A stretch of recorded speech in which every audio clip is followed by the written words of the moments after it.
We are here to make it clear that the people on the island want peace through a federal solution.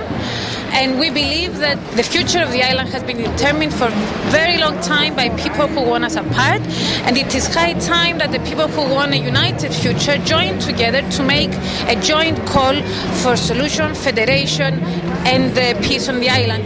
And we are here because our Turkish Cypriot compatriots are also gathering in the north. And even though we cannot physically meet together, for us it is very important that we send the message that Cypriots on this island and people on this island are protesting for a common cause.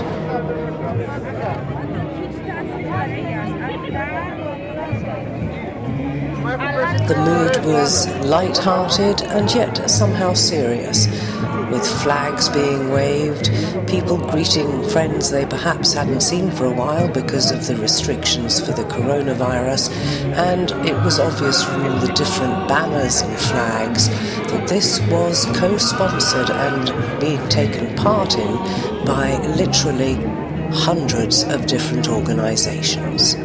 At about 5:30, the march began.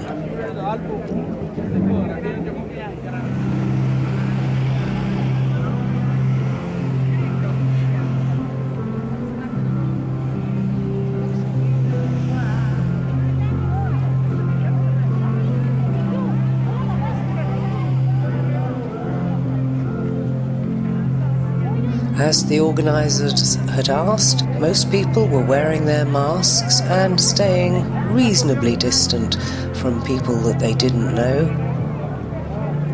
But there was a feeling of solidarity among all the different people there.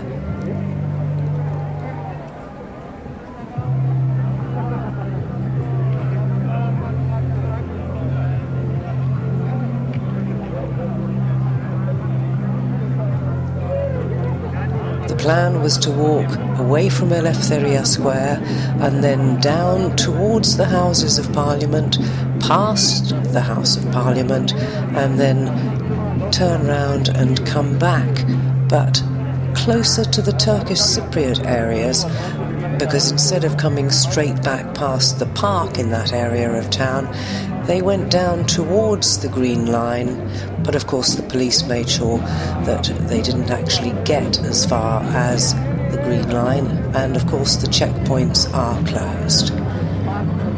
As they streamed out of Eleftheria Square, you can see it's people of all ages. There were children.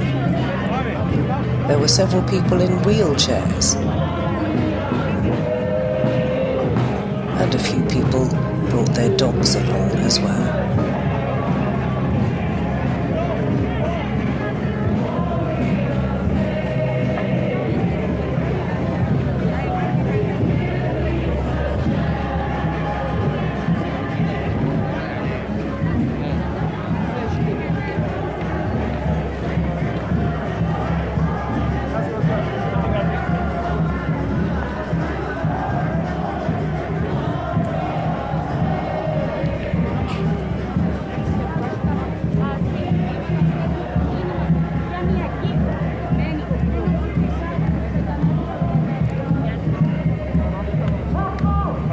Interestingly, there were not so many people on this particular gathering of citizens as there had been a few weeks ago following the violence of an earlier demonstration and demands that police clamping down on peaceful protesters aggressively was something that we didn't expect in Cyprus. That was literally a huge demonstration, and this one, although very large, because the fact that the Turkish Cypriots in the north were not allowed to join with the Cypriots in the south or vice versa, it minimised the numbers somehow and made it look smaller than it actually was. But the very interesting thing is that this event was covered hardly at all by the mainstream media in Cyprus. I saw only one TV crew there, and certainly the other major TV channels didn't even mention it on their news bulletins.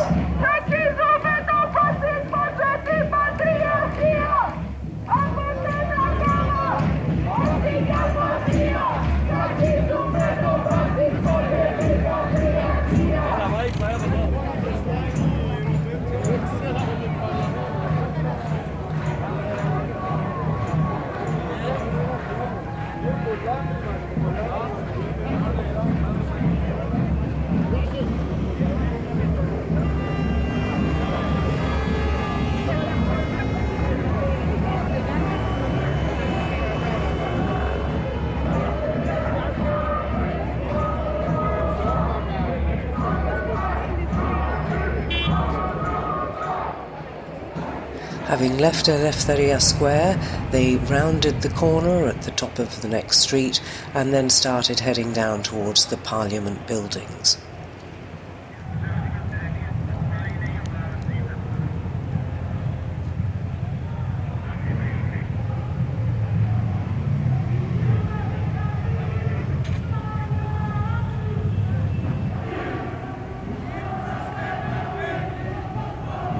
You'll notice that many of the banners are both in Greek, in Turkish and or in English. And the whole message coming out of this crowd was that we can live together with our Turkish Cypriot compatriots, and the same message at the same time was being very loudly heard in the northern part of Nicosia in the Turkish Cypriot demonstration.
Headed towards the Parliament, then they rounded the corners, and I caught up with them again just this side of the Lidra Palace checkpoint, very close to the Green Line, where they were coming round to head back on the home leg to Eleftheria Square.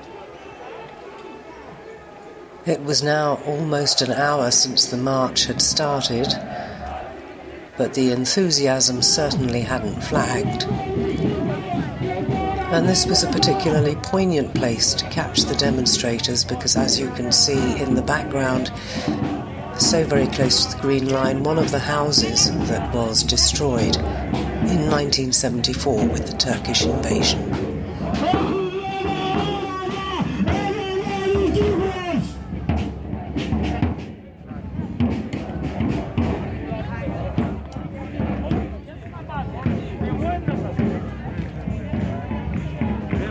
Well done, Rosie.